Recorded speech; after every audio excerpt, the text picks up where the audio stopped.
It's that time of year again, and we have an entirely new set of tips for your landscape photography, set in the beautiful fall New England landscape.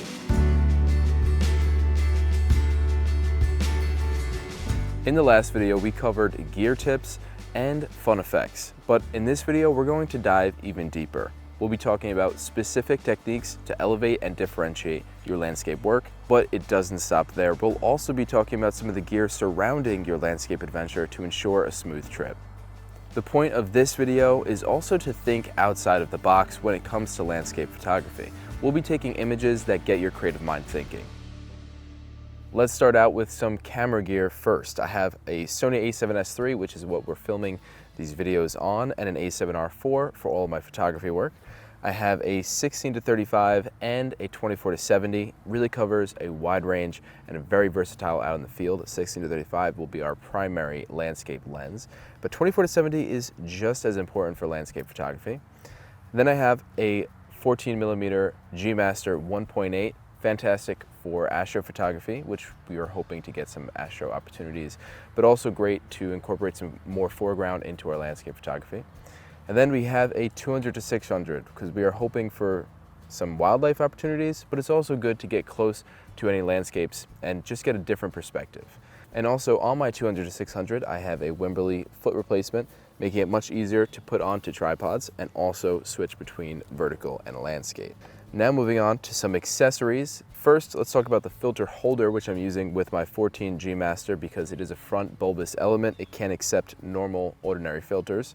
So I just screw this on, and then that holds 100mm rectangular filters or square filters. And I have two versions of those. I have Lee filter just 6-stop ND, and I have a Lee filter grad ND. So these are fantastic to get a consistent exposure. And then I have a circular polarizer from Case, and this will help to remove any unwanted reflections on the water. Perfect for water landscape photography in general. And then for some of my ordinary filter threads, I have for my 16-35 and also my 24-70 a Polar Pro Quartz Line CPL and ND filter. This is 6 stops. It's great having those combined into one filter. So I just turn that and it removes any unwanted reflections. Now let's talk about an important panorama tool. This is the Nodal Ninja 6. Fantastic for getting those precise panoramas, and that'll avoid any unwanted discrepancies or gaps in your final stitching. So I'll be using this out in the field. And now let's talk about the SanDisk Extreme Pro. This is an SSD, solid state drive. I love having this paired with my MacBook Pro because out in the field, I'm able to quickly this thing is really fast. So I can quickly back up all my footage every single day and edit off it as well. And this is the Zeiss Terra binoculars. We're hoping for some wildlife opportunities out here, and also being able to scout out some landscape photography from far away is absolutely crucial. So having a good pair of binoculars like the Zeiss Terra is very important. Now let's talk about tripods. I'm going to be using the Manfrotto B-Free tripod. It's stable carbon fiber, which means it's lightweight and very durable out in the field. And you need that because landscape photographers are known to put tripods through their paces, and this one definitely stands a chance. And one very important tool to include in your landscape photography kit, especially for those photographers who are going out on solo adventures, the Garmin InReach will help in those places that don't have any service, and in case you need to have an emergency SOS or text over GPS satellite, the Garmin InReach will help you do that.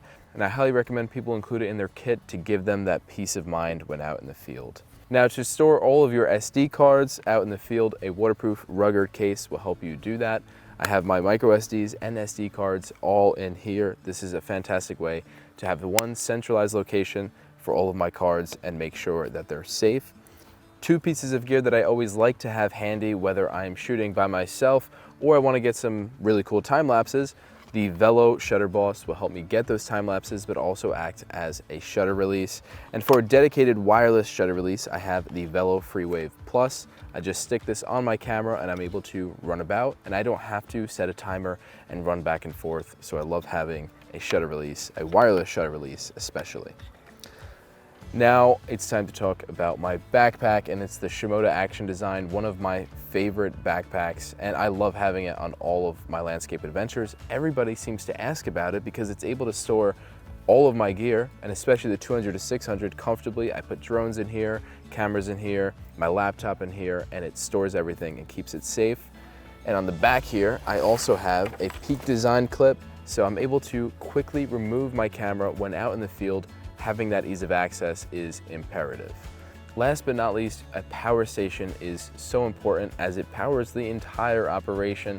So I always keep a Jackery 800 in my Jeep, which keeps me powered for hours and hours, which means more pictures and much more exploring. Now that about wraps up my gear section. I think we're ready for the creative part.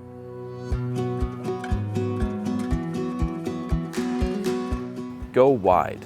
It's landscape photography, and maybe go wide is an obvious one, but I'm talking seriously wide. Wide-angle lenses like a 14mm that I'm using in my example are great for astro, but also do a fantastic job at getting an interesting perspective and increasing the amount of foreground in your shot. You can experiment with getting low to the ground with your wide-angle lens or shooting through a small opening. The best part about going wide in this circumstance is I can have all of the rocks in the foreground here, a little bit of the seaweed, and it really tells the story of Nubble Lighthouse in York, Maine.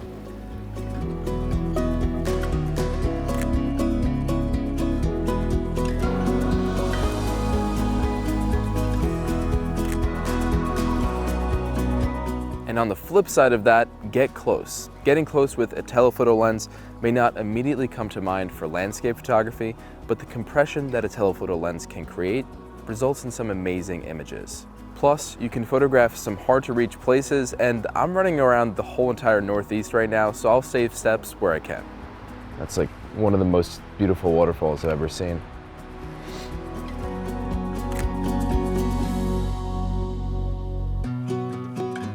Look for the shadows. Your best bet will be around sunrise and sunset, or if there's a break in the clouds, but looking for the shadows and photographing them adds drama to your image, setting it apart from a straightforward landscape.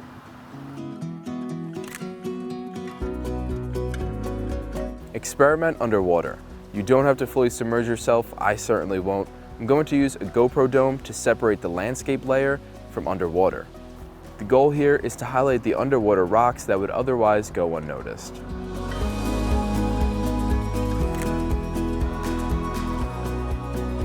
Panoramas, nearly synonymous with landscape photography, they're the best way to capture high-resolution, vast landscapes. There are countless ways to capture panoramas, but the best and most precise way is using specific panorama heads.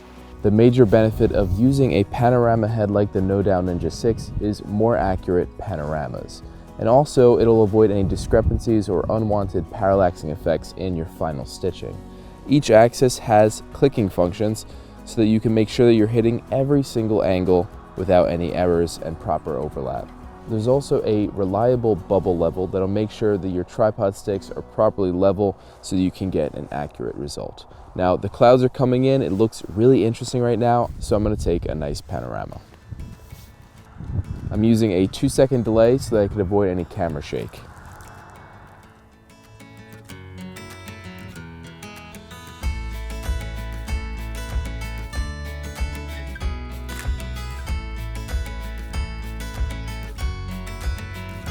Time lapses. Yes, it's technically a video, but it takes stills to get us there.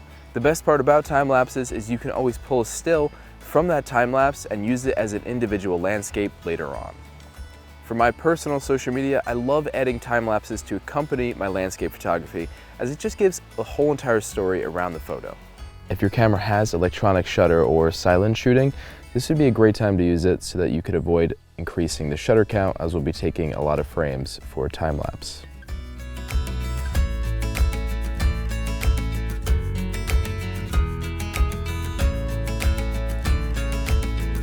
Now let's talk about car trails. Road photos are notoriously beautiful images in the fall with the fall foliage, but adding a long exposure car trail takes that up a notch. I'm at f/22 with a shutter speed of around 15 seconds. It really depends on how long these cars take to get down the road, as I want the light to trail through the entire road. We're gonna actuate the shutter. Car is going to pass through.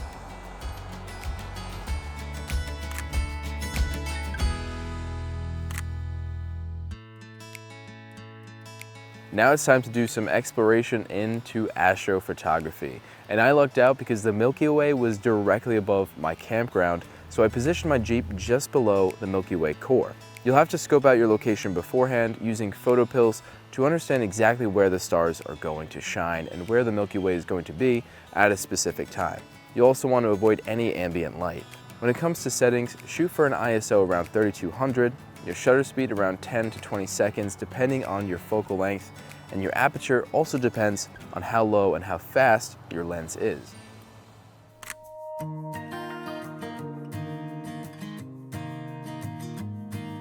Let's talk about light painting. Light painting just might be that interesting twist for your traditional landscapes. Experiment with different light sources and try different movement patterns to see what works for your image.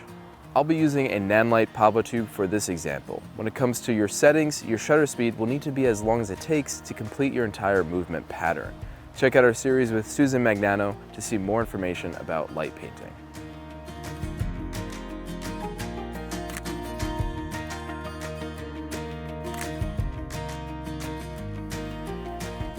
And last but certainly not the least, have some fun with your landscape images by being part of the scene. It adds scale to your image and adds a personal touch as well. Set up your tripod and a timer, or better yet, use a shutter release so you don't have to sprint back and forth.